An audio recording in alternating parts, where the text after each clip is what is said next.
Nós vamos estudar apenas 3 versos da palavra de Deus, Gálatas 5, versos 16 a 18.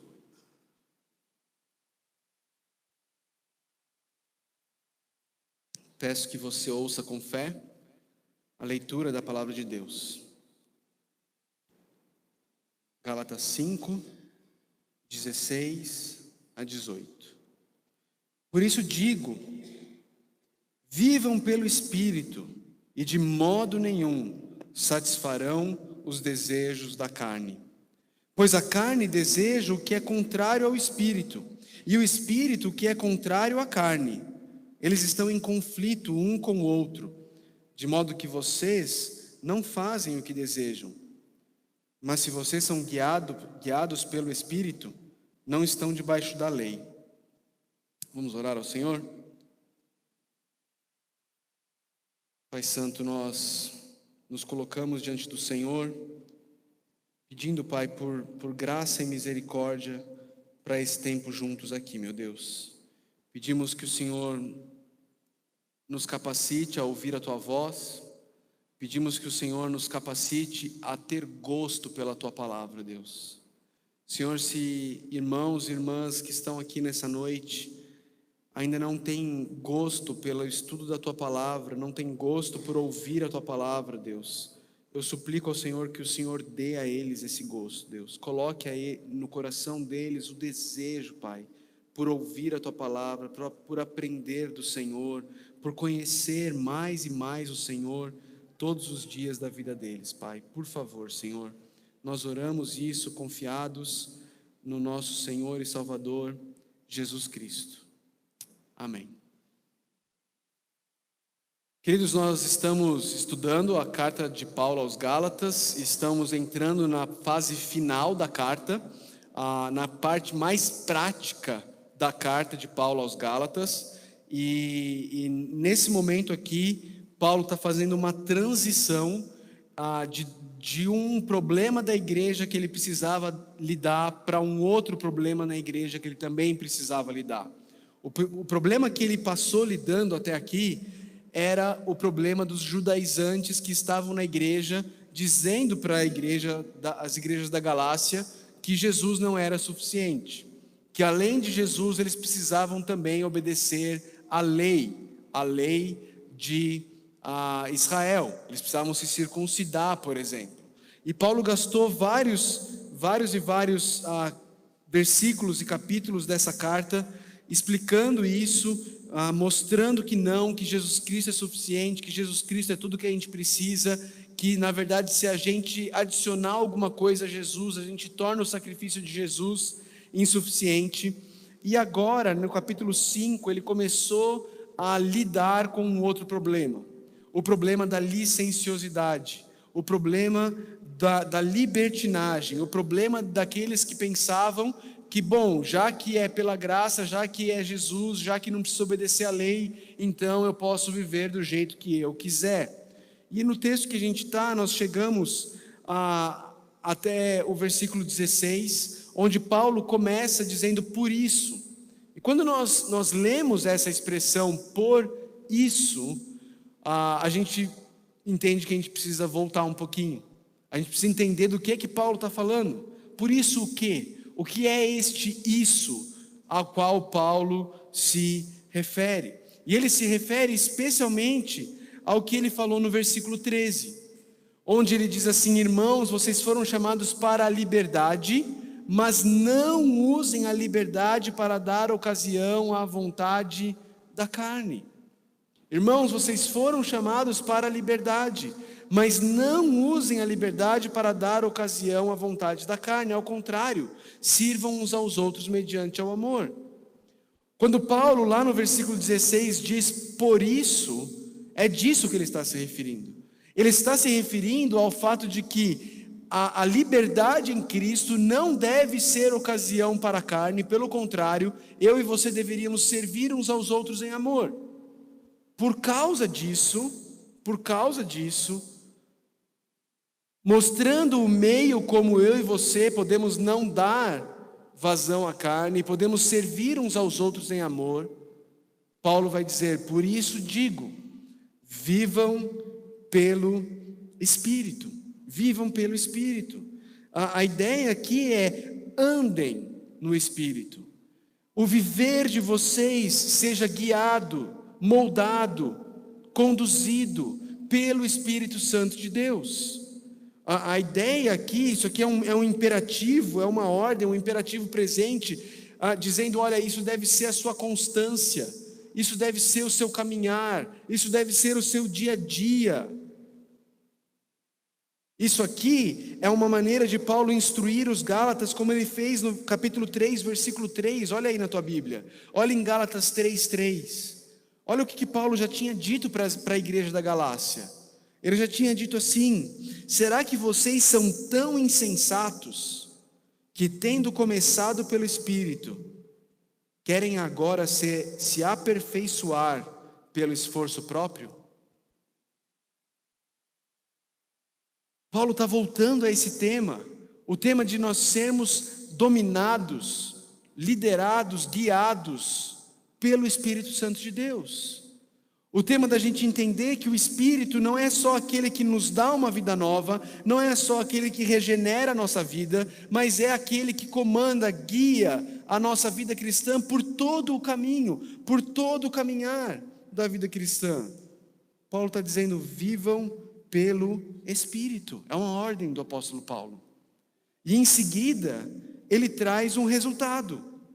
Ele diz: vocês vivendo pelo Espírito, de modo nenhum satisfarão os desejos da carne. De modo nenhum.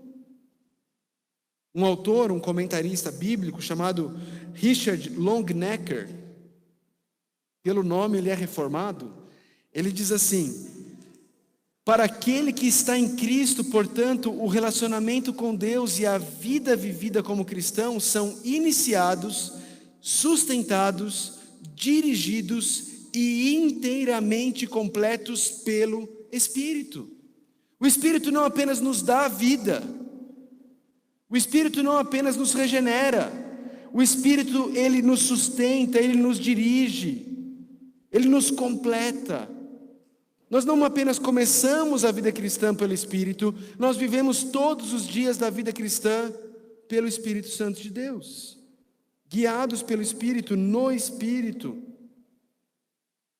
E quando isso acontece, o apóstolo Paulo diz: de modo nenhum nós vamos satisfazer os desejos da carne.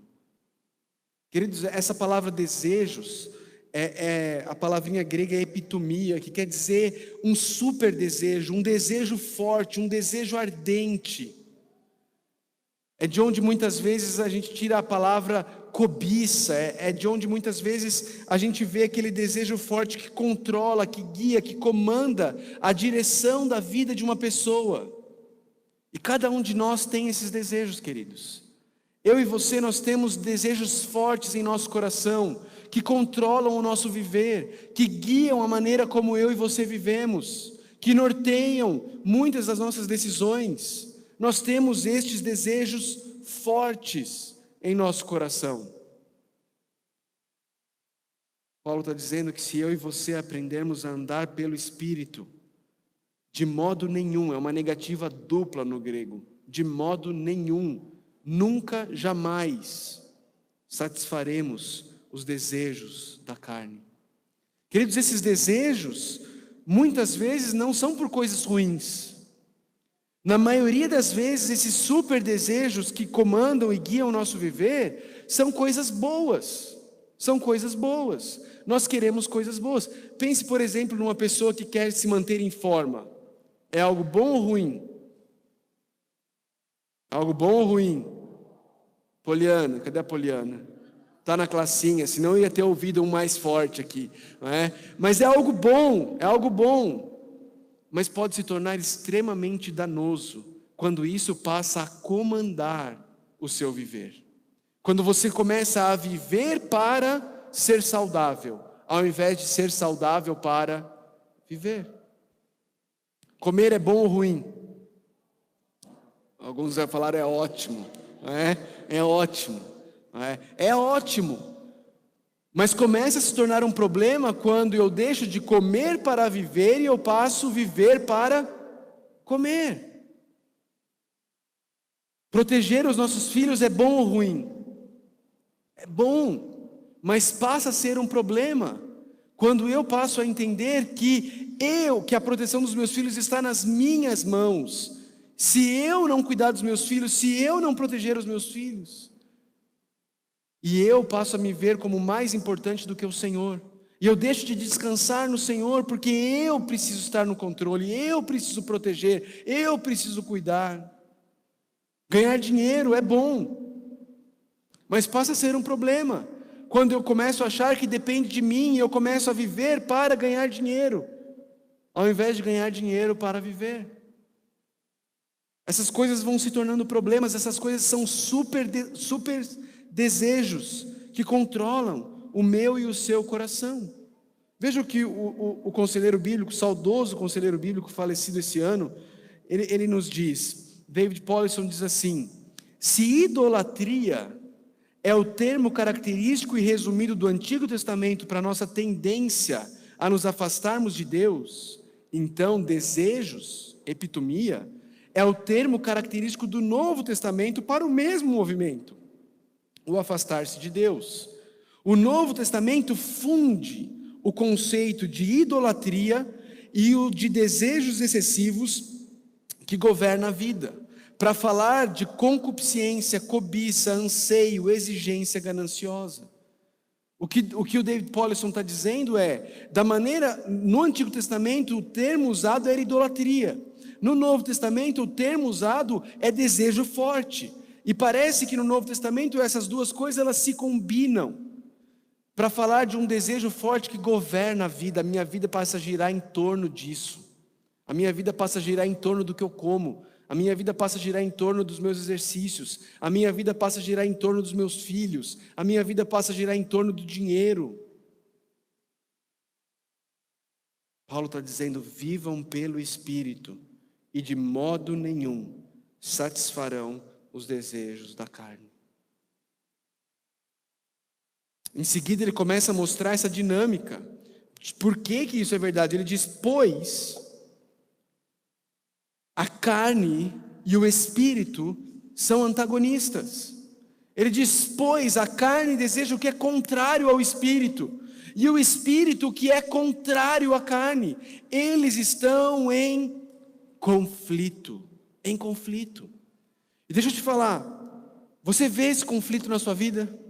Você vê o conflito da carne e do espírito no seu dia a dia? Você vê esse conflito no seu viver? Se você vê, isso é bom, porque só tem esse conflito quem nasceu de novo no Espírito Santo de Deus. Quem não nasceu de novo no Espírito Santo de Deus não tem conflito nenhum. A carne está reinando soberanamente.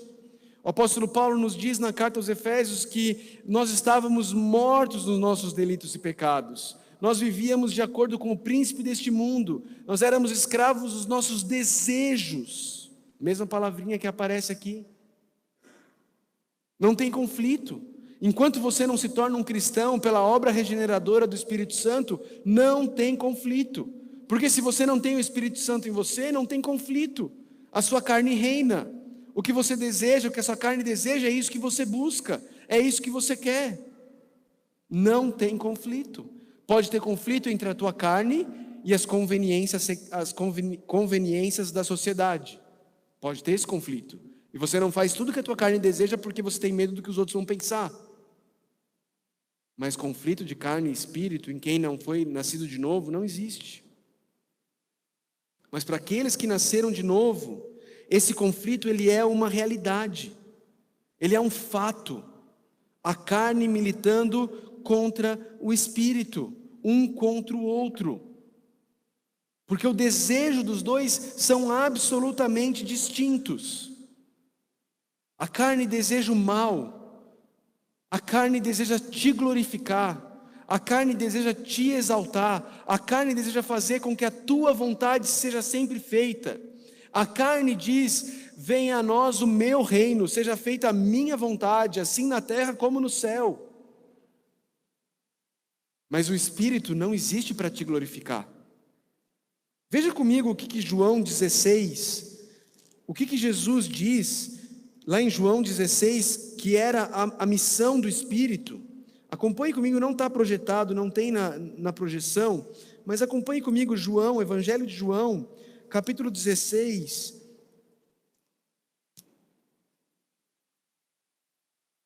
Jesus está falando sobre a promessa da vinda do Espírito Santo.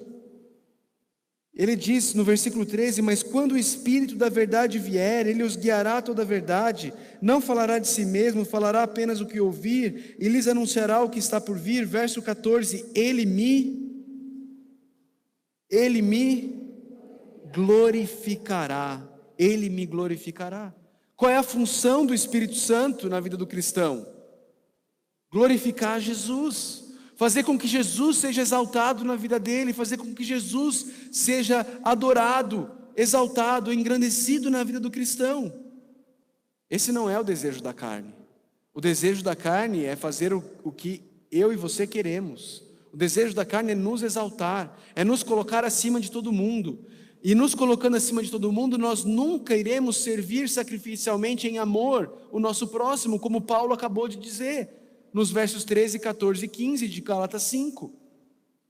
Essa não é uma obra da carne. A carne nunca vai querer que você se humilhe. A carne nunca vai querer que você sirva. A carne nunca vai querer que você abra mão de algo teu para o bem do próximo.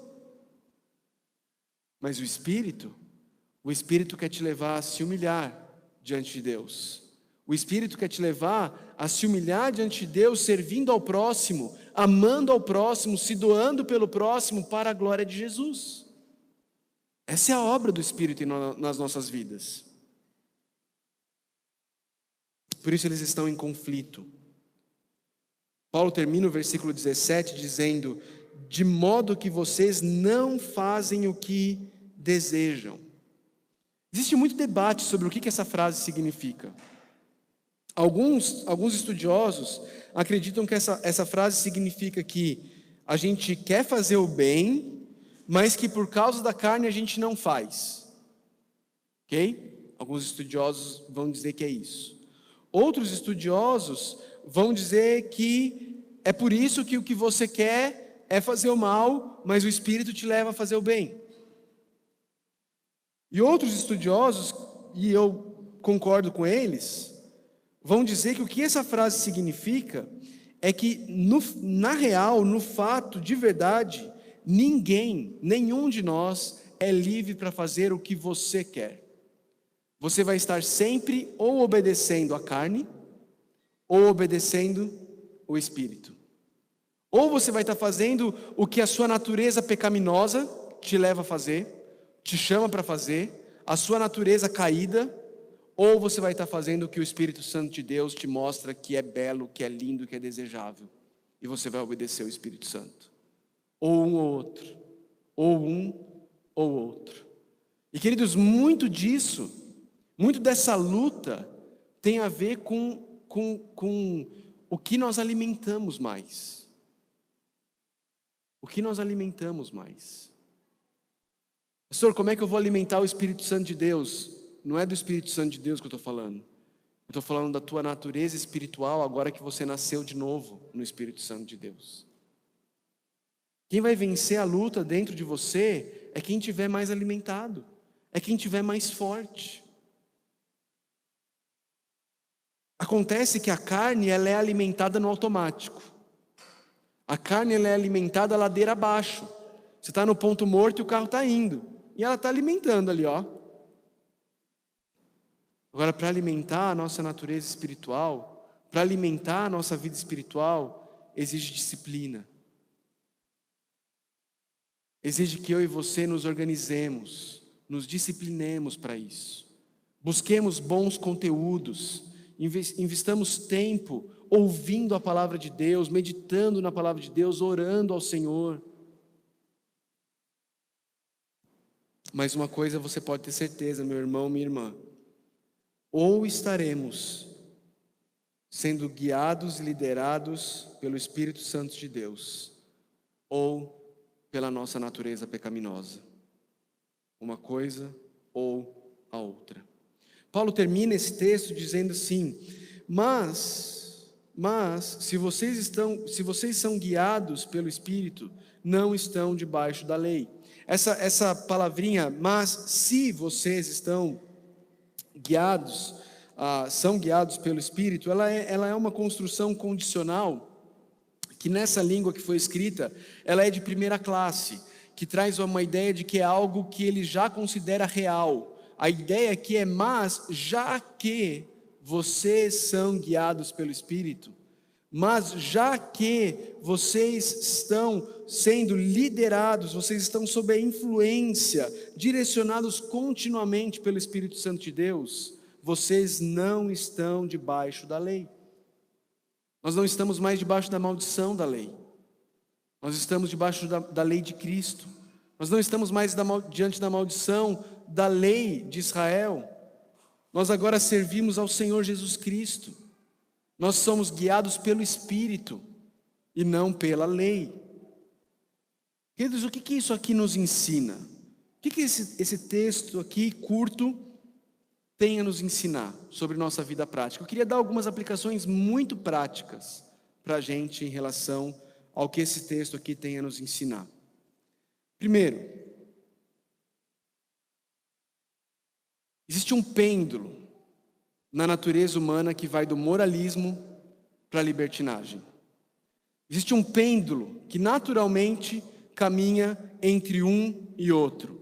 Nós vamos do moralismo para a libertinagem. E a música, e aí por isso que a Elza está aí, a música da Frozen, ela mostra isso. Ela mostra a Elza abandonando o moralismo e indo para uma ideia equivocada do que significa liberdade. Eu não vou cantar, mas eu vou recitar. A música da Elza começa dizendo que ela deveria ser sempre uma boa menina, encobrir, não sentir. Era assim que ela deveria viver, era isso que era cobrado dela. Uma religiosidade, um moralismo, de não expressar sentimentos, de ser sempre uma boa menina, de estar sempre muito bem educada, portada, comportada. E ela renuncia a isso, e ao renunciar a isso, ela encontra a liberdade. Ela diz: quer saber de uma coisa? Eu estou livre, eu não posso mais me segurar, eu estou livre, eu saí para não mais voltar. Não me importa o que os outros vão falar. Os medos que me controlavam, eu não vejo ao meu redor. É hora de experimentar. Os meus limites vou testar. A liberdade veio, enfim, para mim. Na língua original, olha eu fazendo exegese da Elza, vê se pode. Na língua original dessa música, ela traz algumas nuances ainda mais interessantes. Mateus, passa para mim que aqui deu bug. Ela fala assim, dê as costas e bata a porta.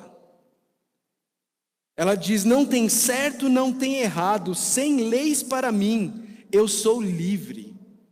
Você percebe como ela vai de um extremo para o outro? Ela renuncia ao moralismo do a boa menina deve ser, e agora ela bate a porta, ela sai. Para mim não tem certo, não tem errado, já não tem mais lei, eu sou livre. Queridos, eu e você temos a exata mesma tendência no nosso coração. A mesma tendência.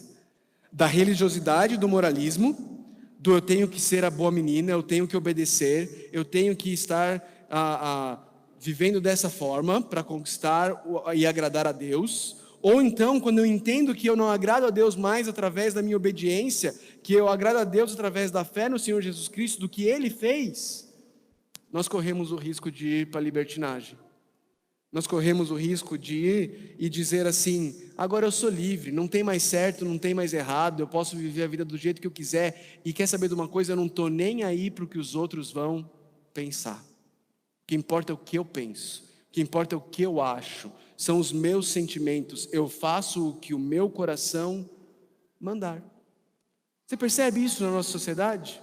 Os dois estão completamente errados. Os dois estão completamente equivocados. E o fato é, queridos, que Jesus nos liberta de ambos. Nós somos libertos por Jesus do moralismo e da libertinagem. Nós somos libertos por Jesus de ambos. A liberdade em Cristo não é uma liberdade para a libertinagem, é uma liberdade também da libertinagem, como é uma liberdade do moralismo. Veja o que esse autor, esse teólogo diz. Ele diz assim, olha, viver pelo Espírito é para o apóstolo uma terceira via distinta, tanto do legalismo quanto da vida marcada pela concessão aos impulsos da carne. Essa terceira via não está no meio do caminho entre as outras duas, mas é uma estrada elevada, acima das duas. É uma vida de liberdade, fé e amor. É uma vida de liberdade, mas também é uma vida de fé e também é uma vida de amor. Não é uma vida de moralismo, não é uma vida de lei, mas também não é uma vida de carne. E também não é algo que está no meio das duas. É algo que está completamente diferente, acima das duas. É uma outra via, um outro caminho, é uma outra estrada, é o Evangelho. É o Evangelho que nos liberta de sermos escravos da nossa carne e nos liberta de sermos escravos da lei.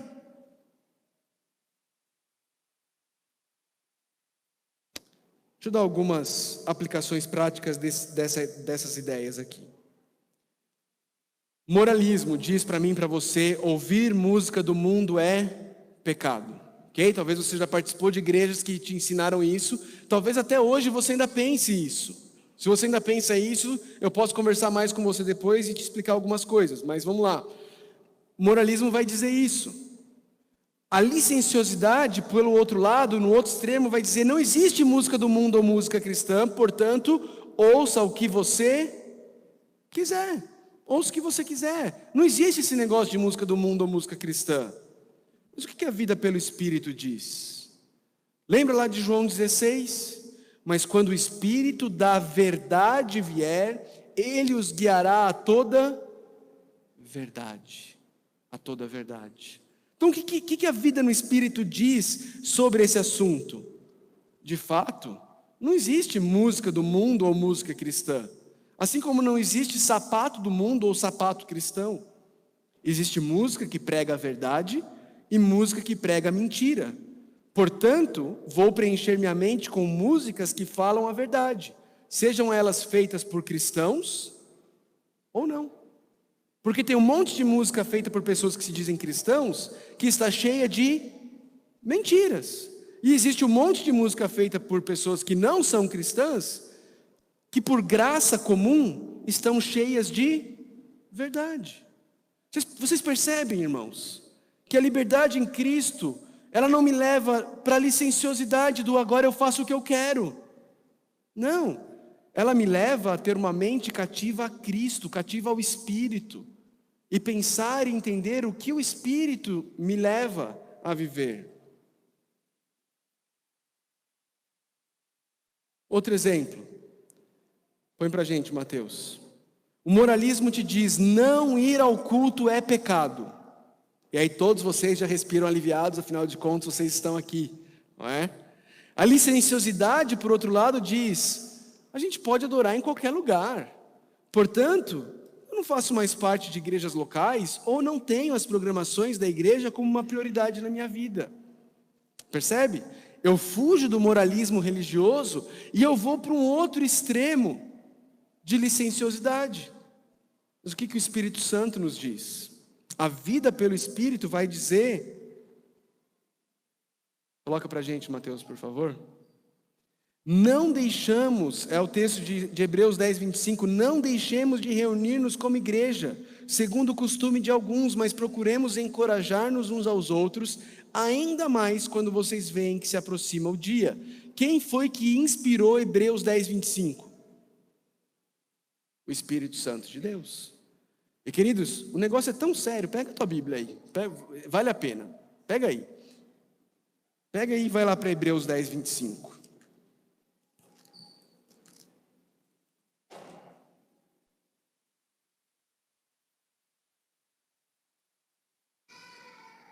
Na verdade, em vez de ir para Hebreus 10, 25, vai para Hebreus 10, 26.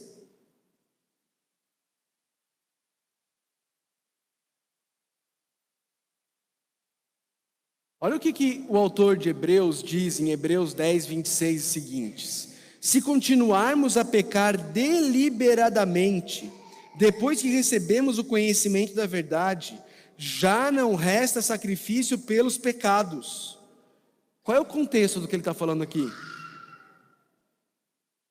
Qual é o contexto? O que veio antes?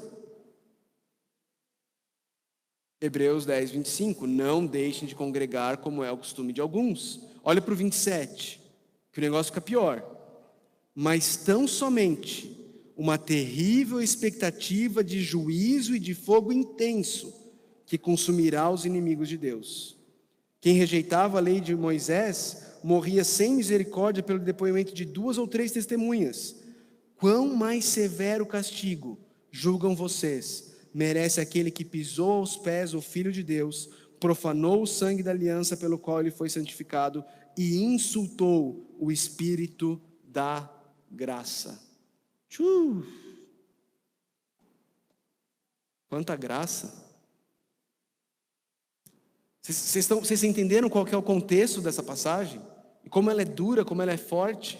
O que o autor de Hebreus está dizendo é: não deixem de participar, de ter comunhão, de estar na comunidade de fé.